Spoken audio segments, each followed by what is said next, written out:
Nikah itu memindahkan tanggung jawab, menyesuaikan dua kepala jadi satu.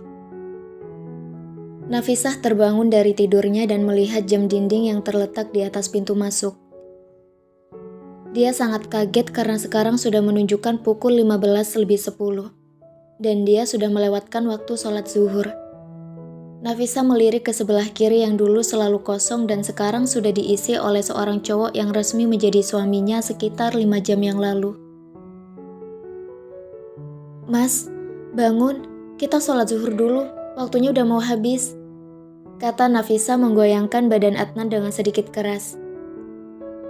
"Astaga, aku ketiduran juga," kata Adnan yang langsung mengubah posisinya menjadi duduk. "Sudah, lebih baik sekarang kita sholat. Aku ambil wudhu dulu baru mas," kata Nafisah dan langsung pergi masuk ke dalam kamar mandi untuk mengambil air wudhu. Setelah mengambil air wudhu dilanjutkan dengan menyiapkan baju koko dan juga sarung untuk Adnan yang sedang mengambil wudhunya. Selesai menyiapkan keperluan Adnan, Nafisah mengambil sajadah untuk mereka berdua dan juga mukena untuk dirinya. Adnan keluar dari dalam kamar mandi langsung memakai pakaian yang sudah disiapkan oleh Nafisah. Dan tidak lupa, Nafisah menyerahkan peci yang tadi diambilnya dari dalam koper Adnan. Mereka langsung melaksanakan sholat zuhur berjamaah dengan Adnan sebagai imamnya. Di sujud rakaat terakhir, Nafisah menitikkan air mata bahagianya. Karena ini baru pertama kalinya dia sholat diimami orang lain selain Abi Bakar dan Bang Gafar. Selesai sholat, mereka membaca doa selesai sholat. "Gimana kalau kita baca Al-Quran menunggu sholat asar?" tanya Adnan.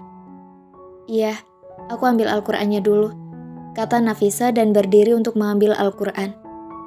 Nafisah menyerahkan satu Al-Quran kepada Adnan dan kembali duduk di hadapan Adnan. "Kita mulai dari awal," kata Adnan dan dibalas anggukan kepala oleh Nafisah. Mereka memulai membaca Al-Quran dengan dipimpin oleh Adnan dan sedikit membenarkan bacaan Al-Quran Nafisah. Shadaqallahul Adzim. Mereka mengakhiri bacaan Al-Quran saat mendengar azan asar berkumandang. Nafisah mengambil Al-Quran yang diserahkan Adnan dan kembali meletakkannya di tempat semula, yaitu di meja belajarnya. Mereka melaksanakan sholat asar berjamaah. Selesai sholat asar, Nafisah merapikan semuanya dan meletakkannya kembali di tempat semula. "Nafisah, apa kamu tidak lapar?" tanya Adnan saat melihat Nafisah baru menjatuhkan badannya ke atas kasur. "Mas lapar?" tanya Nafisah. "Iya, dari pagi tadi aku belum makan," jawab Adnan. "Kita ke bawah," ajak Nafisah kepada Adnan dan mereka pergi menuju dapur yang ada di lantai 1.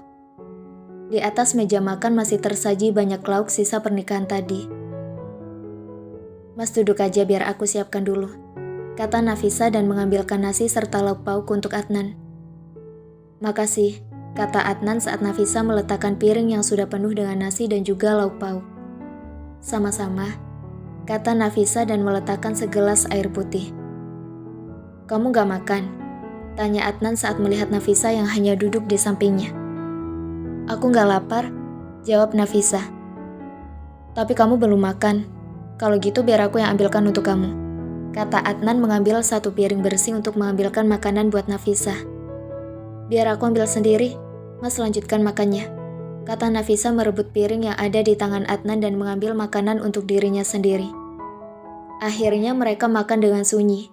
Hanya ada suara garpu dan sendok yang bersentuhan dengan piring. "Alhamdulillah," kata Adnan setelah menghabiskan makanan yang ada di piringnya dan meneguk segelas air putih. Nafisah membawa piring dan gelas kotor bekas mereka makan untuk dicuci di wastafel. Walaupun di rumah keluarga Kairin memiliki asisten rumah tangga, tapi mereka diajarkan agar bisa mengurus diri mereka sendiri. Adnan menatap punggung Nafisah yang sedang mencuci piring serta gelas kotor bekas mereka berdua dan disinilah Adnan sadar kalau Nafisah tidak seperti anak orang kaya yang bisanya memerintah orang lain dan tidak mau mengurus rumah. Nafisah sangatlah berbeda, karena dia sangat mandiri dan sangat suka membersihkan rumah. Karena menurut keluarga Kairin, kalau kita masih bisa melakukannya, maka lakukanlah. Dan jangan ketergantungan dengan orang lain, karena orang itu tidak akan bersama kita selamanya. Adnan menghampiri Nafisa yang baru selesai mencuci piring dan juga gelas kotor. "Mas mau apa?" tanya Nafisa saat menyadari kehadiran Adnan. "Ada buah," tanya Adnan. "Untuk apa?" tanya Nafisa bingung, karena Adnan sudah makan banyak dan sekarang dia masih kelaparan. "Aku memiliki kebiasaan habis makan harus makan buah sebagai makanan penutupnya," jawab Adnan. "Sebentar, aku periksa di dalam kulkas dulu," kata Nafisa berjalan menuju kulkas dan membukanya. "Cuma ada buah pir dan juga apel. Apa Mas mau? Kalau tidak, biar aku belikan sebentar," tanya Nafisa. "Itu saja, tolong potongin," jawab Adnan. "Iya, Mas tunggu di meja makan saja biar aku potongkan dulu," kata Nafisa mengambil 2 buah pir dan juga apel. Nafisa mencuci buahnya terlebih dahulu dan dilanjutkan memotongnya dengan ukuran sedang. Selesai memotong, Nafisa membawakan piring yang berisi buah ke meja makan dan meletakkannya di hadapan Adnan. "Makasih," kata Adnan dan mulai memasukkan potongan buah ke dalam mulutnya. "Sini kamu ikut makan biar aku suapin," kata Adnan meminta Nafisa duduk di sampingnya. Nafisa duduk di samping Adnan dengan jantung yang berdetak dengan cepat, dan Adnan menyodorkan potongan buah untuk Nafisa. Muka Nafisa memerah karena malu, karena ini baru pertama kalinya dia disuapin oleh cowok lain. "Kamu demam ya?" tanya Adnan sedikit menggoda. "Memangnya kenapa?" tanya balik Nafisa gugup dan menerima buah dari Adnan. "Pipi kamu merah," kata Adnan dan Nafisa menutupi kedua pipinya. "Jangan ditutup, aku suka lihat pipi kamu merah tambah cantik," kata Adnan dan menjauhkan kedua tangan Nafisa dari wajahnya. Pipi Nafisa tambah merah karena sangat malu di hadapan Adnan, dan ditambah hatinya yang seperti berbunga-bunga. "Apaan sih, gombal?" kata Nafisa melepaskan tangannya dari genggaman Adnan, dan berdiri dari duduknya agar menjauh dari Adnan, karena jantungnya berdetak sangat cepat. Tapi saat Nafisa ingin melangkahkan kakinya menjauh dari meja makan, Adnan menarik tangan Nafisa hingga Nafisa jatuh di atas pangkuannya. "Ih, Mas, lepas, nanti dilihat orang," kata Nafisa mencoba turun dari pangkuan Adnan dengan wajah yang tambah merah. Tapi sayangnya, Adnan menahan pinggang Nafisa agar tidak turun dari pangkuannya. "Temani aku habisin buah," kata Adnan memasukkan buah ke mulutnya dengan tangan kanannya. "Iya, tapi aku duduk di kursiku sendiri," kata Nafisa. "Kamu duduk di sini aja, dan mulai sekarang kamu harus terbiasa dengan semua ini," kata Adnan tetap kokoh menahan Nafisa agar duduk di pangkuannya. Akhirnya Nafisa pasrah dengan dia duduk di pangkuan Adnan. Mereka berdua tidak menyadari bahwa jantung mereka berdua berdetak dengan kencang. "Jangan bermesraan di sini, kasihan anak gue liatnya," tegur Mbak Putri yang sedang berjalan menuju dapur dengan menggendong Davi. "Maklum Mbak, pengantin baru," kata Adnan. Iya, tahu kok," kata Mbak Putri. Nafisa menyenggol perut Adnan sedikit keras, dan membuat Adnan sedikit merintih karena sakit. Akhirnya Nafisa bisa turun dari pangkuan Adnan, karena tangan yang tadi dipakai Adnan menahan Nafisa, sedang sibuk mengelus perutnya yang sakit. Nafisa menuju dapur dan mengambil Davi dari gendongan Mbak Putri. Membawanya duduk di kursi samping Adnan yang kembali melanjutkan makan buah. "Ini kamu beri makan Davi, Mbak mau lanjut tidur dulu," kata Mbak Putri meletakkan mangkok bayi yang sudah berisi bubur untuk Davi. Nafisa memaklumi Mbak Putri yang mau tidur, karena dia tahu kalau Mbak Putri setiap malam akan susah tidur, karena Davi akan sangat aktif pada malam hari. Nafisa mulai menyuapi Davi makan dan Davi menerima dengan senang hati. "Kamu tahu nggak, pertama kali kita ketemu, aku kira Davi itu anak kamu, karena dia tidak mau lepas dari kamu," kata Adnan memberitahukan pikirannya pertama kali bertemu dengan Nafisa. "Davi memang sangat lengket dengan aku. Mungkin dulu gara-gara Mbak Putri sibuk mengurus toko kuenya dan sering menitipkan Davi di sini," beritahu Nafisa dan Davi bertepuk tangan dengan bahagia. "Davi, diem kalau kamu kayak gini bunda susah buat suapin kamu," tegur Nafisa dengan lembut. "Sini Davi sama ayah," kata Adnan dan Davi mengulurkan tangannya minta diangkat. "Kayaknya Davi suka sama Mas," kata Nafisa dan memasukkan 1 sendok bubur ke dalam mulut Davi yang menerima dengan senang hati. "Memangnya kenapa?" tanya Adnan. Davi anaknya sangat susah dekat dengan orang asing. Apalagi kalau digendong dia bisa nangis kenceng. Tapi tidak dengan Mas. Davi malah langsung mau saat kamu mau menggendongnya. Jawab Nafisa dan memasukkan suapan terakhir. Anak bunda pinter makannya, habis. Kata Nafisa dan memberikan cangkir khusus bayi yang berisi air putih.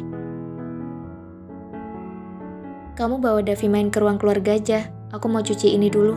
Kata Nafisa pergi ke dapur. Adnan membersihkan mulut Davi dengan tisu dan setelah itu membawa Davi menuju ruang keluarga. Adnan meletakkan Davi di atas karpet bulu yang sangat halus di depan televisi. Adnan dan Davi bermain kejar-kejaran dengan Davi yang merangkak menjauh, dan Adnan bertugas menangkap Davi yang merangkak menjauh dari Adnan dengan tawa keluar dari mulutnya. Ayah akan tangkap Davi, kata Adnan mengejar Davi yang menjauh dari Adnan. Hahaha. Tawa Davi dengan suara bayinya saat tubuhnya ditangkap oleh Adnan dan membawanya kembali ke atas karpet bulu. Davi tidak akan bisa lari lagi dari ayah, kata Adnan merebahkan badan Davi di atas karpet dan menggosokkan wajahnya di perut atas perut Davi. Davi tertawa dengan kencang saat Adnan menggosokkan wajahnya di atas perutnya. Kayaknya lo sudah akrab dengan anak gue, kata seseorang yang datang dari belakang Adnan. Walaupun tidak melihat wajahnya, Adnan masih bisa menebak kalau orang itu adalah Bang Gafar yang masih menampilkan wajah datarnya kepada Adnan. Abang mau minum teh? Tanya Nafisa yang kembali dari dapur dengan membawa satu cangkir teh untuk Adnan. Kopi aja, jawab Bang Gafar. Queen buatkan dulu, kata Nafisa dan kembali pergi ke dapur untuk membuat kopi Bang Gafar. Hanya memerlukan 3 menit, Nafisa sudah kembali ke ruang keluarga dengan membawa secangkir kopi. Ini bang kopinya, kata Nafisa meletakkan secangkir kopi di atas meja depan Bang Gafar yang sedang menonton Adnan bermain dengan Davi, dan ikut duduk di samping Bang Gafar. Sepertinya sebentar lagi Davi akan lengket dengan Adnan, kata Bang Gafar tanpa mengalihkan penglihatannya dari Adnan dan juga Davi. Apa abang tidak suka kalau Mas Adnan dekat dengan Davi? Tanya Nafisa dengan hati-hati. Kenapa Queen berpikiran seperti itu? Tanya balik Bang Gafar. Kan dulu abang sangat menentang pernikahan ini. Apalagi sampai sekarang, abang selalu menampilkan wajah datar abang. Jawab Nafisa mengeluarkan pikirannya. Abang lagi menyesuaikan diri dengan semua ini, kata Bang Gafar. Sepertinya Adnan sangat ingin memiliki buah hati, kata Bang Gafar lagi dan berhasil membuat Nafisa kaget. Maksud abang apa? Tanya Nafisa. Kamu tahu nggak, semua orang yang menikah sangat menginginkan buah hati. Apalagi Adnan sudah menikah selama 5 tahun, tapi mereka belum dikaruniai buah hati, jawab Bang Gafar. Mungkin dengan kamu, Adnan bisa mewujudkan keinginannya untuk memiliki buah hati dalam waktu cepat ini, sambung Bang Gafar. Abang ini bicara apa sih? Kata Nafisa memukul pelan lengan abangnya. Kan tidak ada yang tahu, yang penting kamu dan Adnan selalu usaha, kata Bang Gafar dengan senyuman jahil di bibirnya. Ih, abang, kata Nafisa memukuli abangnya dengan brutal. Sudah Queen, badan abang sakit, kata Bang Gafar menahan kedua tangan Nafisa. Habisnya abang ngomongnya ngelantur aja, kata Nafisa menampilkan wajah cemberutnya. Emang kamu gak mau memiliki anak dalam waktu dekat ini? Tanya Bang Gafar. Kalau Allah memberi, Nafisa mau banget, jawab Nafisa dengan muka merahnya. Nafisa, ini Davi mengantuk. Beritahu Adnan berjalan menuju Bang Gafar dan Nafisa dengan menggendong Davi yang menyandarkan kepalanya di bahu Adnan. Sini biar Davinya gue bawa ke kamar, kata Bang Gafar mengambil Davi dari gendongan Adnan. Mas, mau aku buatkan teh baru? Soalnya teh ini sudah dingin, tanya Nafisa saat Adnan menjatuhkan bokongnya di samping Nafisa. Gak usah, aku minum teh ini aja gak apa-apa, kata Adnan mengambil cangkir teh dan meminumnya sampai habis. Besok kita berangkat jam berapa? Tanya Adnan. Jam 9, soalnya jam 10 kita sudah harus check-in, jawab Nafisa. Kamu sudah siapkan pakaian kamu? Tanya Adnan lagi. Belum, mungkin malam nanti habis Isya aja, jawab Nafisa lagi. Sekarang aja, aku bantuin sambil nunggu waktu maghrib, kata Adnan menarik tangan Nafisa. Nafisa mengikuti langkah Adnan yang masuk ke dalam kamarnya. Koper kamu di mana? Tanya Adnan dan melepas genggaman tangannya. Tunggu sebentar, aku ambil. Jawab Nafisa keluar dari kamar dengan jantung yang berdetak dengan cepat. Nafisa masuk ke dalam kamar sebelah dan mengambil satu koper berukuran besar, karena mereka akan pergi selama 10 hari, ditambah dengan oleh-oleh nanti. Gak kebesaran koper? Tanya Adnan saat melihat Nafisa masuk dengan mendorong koper besar. Enggak kok, kan nanti kita beli oleh-oleh dan juga sekalian baju mas pindah ke sini aja, biar bawa koper satu aja, jawab Nafisa. Sini kopernya, kata Adnan mengambil koper dari Nafisa dan membuka koper tersebut untuk memindahkan pakaiannya. Nafisa pergi menuju lemarinya dan mengambil 10 pasang gamis dan juga jilbabnya, serta pakaian dalam yang sedikit banyak. Tidak lupa juga Nafisa membawa 3 lembar piyama tidur. Meletakkan pakaian yang sudah diambil di samping Adnan dan pergi menuju kamar mandi untuk mengambil peralatan mandi yang selalu siap di dalam tas kecil untuk dibawa kemana-mana. Serta Nafisa mengambilkan 1 sikat gigi baru untuk Adnan. Tidak lupa, Nafisa mengambil tas skincare untuk traveling dan juga tas make up yang tidak terlalu banyak isinya.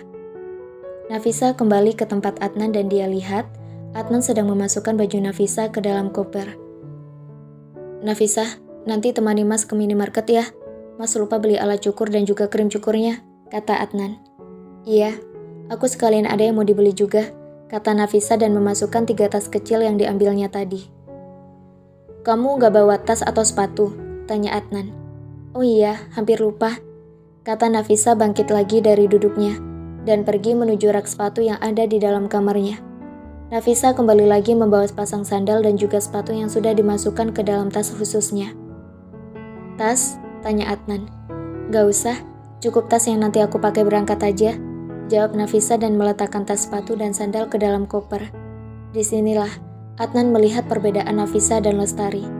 Kalau liburan bersama Lestari, akan menggunakan 1 koper besar untuk dirinya sendiri, karena Lestari akan membawa banyak pasang baju, tas, sepatu, dan sandal. Karena menurut Lestari, fashion lebih penting untuk mengambil banyak foto yang bagus. Sedangkan Nafisa hanya membawa semuanya sesuai keperluan saja. Karena menurut Nafisa, ngapain banyak-banyak bawa pakaian kalau akhirnya nggak dipakai juga. Sana Mas mandi, sudah mau jam 6, kata Nafisa. Kalau gitu aku mandi dulu, kata Adnan bangkit dari duduknya dan berjalan menuju sofa untuk mengambil handuk yang tadi dilemparnya. Selagi Adnan mandi, Nafisa menyiapkan pakaian untuk Adnan ke masjid.